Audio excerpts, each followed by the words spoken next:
up to a $25,000 fine. So here in Bermuda, we do take it very, very seriously.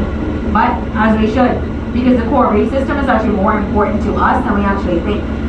See, 2/3 of the ocean's oxygen is produced by these corals. 50% of the oxygen that we're breathing right now comes from the ocean. So it's not, you guys are gonna see the sea rod or the sea whip. Now these guys are pretty cool because they go through a 12-hour feeding and sleeping cycle.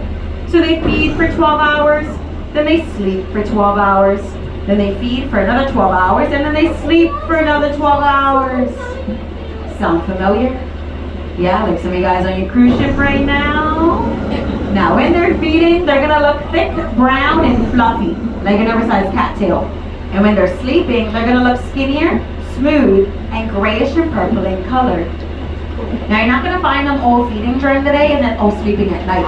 So you guys wanna look up for those that are feeding and others that are sleeping as we go along. Now all of our corals down here, they have what we call natural defenses. They have their physical defenses, meaning they're not gonna come out, grab you, bite you. But if you touch them, they will leave you with a cut, sting, or a burn. Now I'm not gonna tell you which ones do which, simply because I don't want you to touch them. Not only will you be hurting yourself, you'll be hurting these corals as well. See, all of our corals are very fragile and sensitive. To give you guys an idea of just how sensitive they really are, if you were to go down there and just gently rest your hand on like a brain coral, and you come back in a few weeks, you're gonna find the outline of your handprint embedded in that brain coral. Yeah, come back in a few months.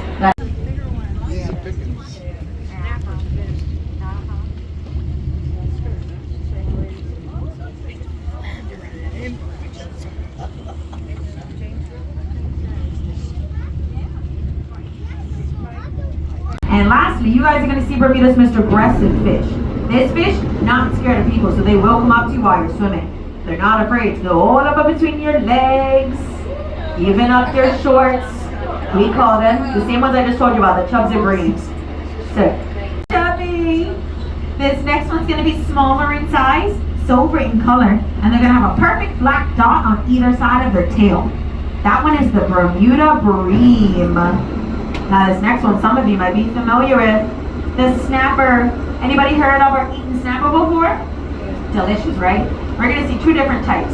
One is the gray or mangrove snapper. That one's gonna be silverish in color, torpedo shaped.